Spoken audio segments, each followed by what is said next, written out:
അതുകൊണ്ട് ഒരടിമയെ കൊടുക്കുമോ നബിയെ? പൊന്നുമോൾക്ക് സഹായമാകുമല്ലോ. അള്ളാന്റെ റസൂലിനോട് ആയിഷ ബീബി റളിയല്ലാഹു തആല അൻഹ പറയുമ്പോ നബി തങ്ങളുടെ കണ്ണ് നിറയുകയാണ്, നബി തങ്ങളുടെ മുഖമൊക്കെ വാടുകയാണ്. മുത്തുനബി ചാടി എഴുന്നേറ്റു. അള്ളാന്റെ റസൂല് വസ്ത്രമെടുത്തിടുകയാണ്. എനിക്കെന്റെ ഫാത്തിമയെ കാണണം, എനിക്കെന്റെ പൊന്നാര മകളെ കാണണം. ആയിഷ ബീബി പറഞ്ഞു, നബിയേ പാതിരാത്രിയായി നബിയേ, നേരം വെളുത്തിട്ട് പോകാൻ നബിയേ.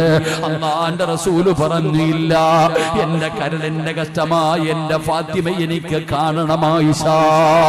ആ പാതിരാത്രിയിൽ നബി തങ്ങൾ അവിടെ ഇറങ്ങുകയാണ്.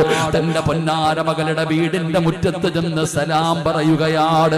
നബി തങ്ങൾ വീടിന്റെ അകത്തേക്ക് കടന്നു ചെന്നു. അലിയാര് തങ്ങൾ കിടക്കുന്ന സ്ഥലത്ത് നിന്ന് ചാടി എഴുന്നേക്കുമ്പോ നബി തങ്ങൾ പറഞ്ഞു, ഇരിക്കു അലിയേ, ഇരിക്കു ഫാത്തിമ.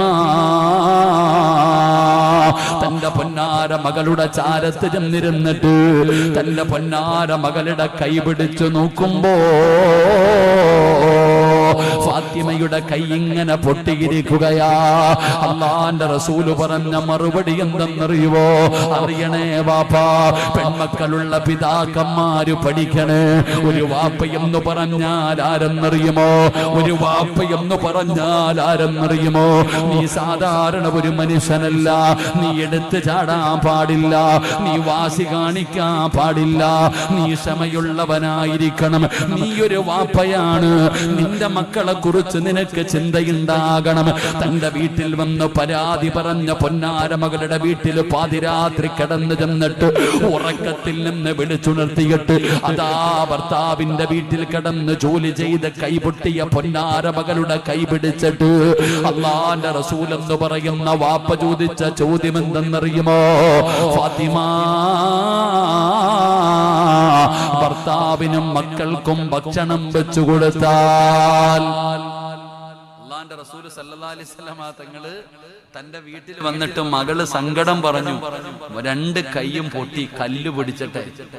ഇന്ന് നമ്മള് ഗ്രൈൻഡറും മറ്റുള്ളതൊക്കെ ഉപയോഗിക്കാറുണ്ട്. അന്ന് ഫാത്തിമ ബീവിയുടെ കയ്യിൽ ഗോതമ്പ് കൊണ്ടുവന്ന് കൊടുക്കും. അതിങ്ങനെ ഫാത്തിമ ബീവി കൈ കൊണ്ട് പൊടിക്കും. ആ കല്ല് പിടിച്ചിട്ട കൈ പൊട്ടിയെ. ഈ മകളി നബിതങ്ങളുടെ വീട്ടിൽ ചെന്ന് വാപ്പാന്റെ അടുക്കൽ ചെന്ന് സങ്കടം പറഞ്ഞു. വാപ്പയില്ല, ഉമ്മാനോട് പറഞ്ഞു. ഉമ്മ പറഞ്ഞു വിട്ടു ഫാത്തിമാനെ കാണാൻ. നബിതങ്ങൾ വന്നു. രാത്രി വിളിച്ചുണർത്തിയിട്ട് നബിതങ്ങൾ ചോദിച്ചു, ഫാത്തിമ, ഭർത്താവിന് ഭക്ഷണം വെച്ചു കൊടുക്കുന്ന ഒരു പെണ്ണിന് അള്ള കൊടുക്കുന്ന പ്രതിഫലം എന്താണെന്ന് നിനക്കറിയോ മോളെ? നമ്മളാണെങ്കിലോ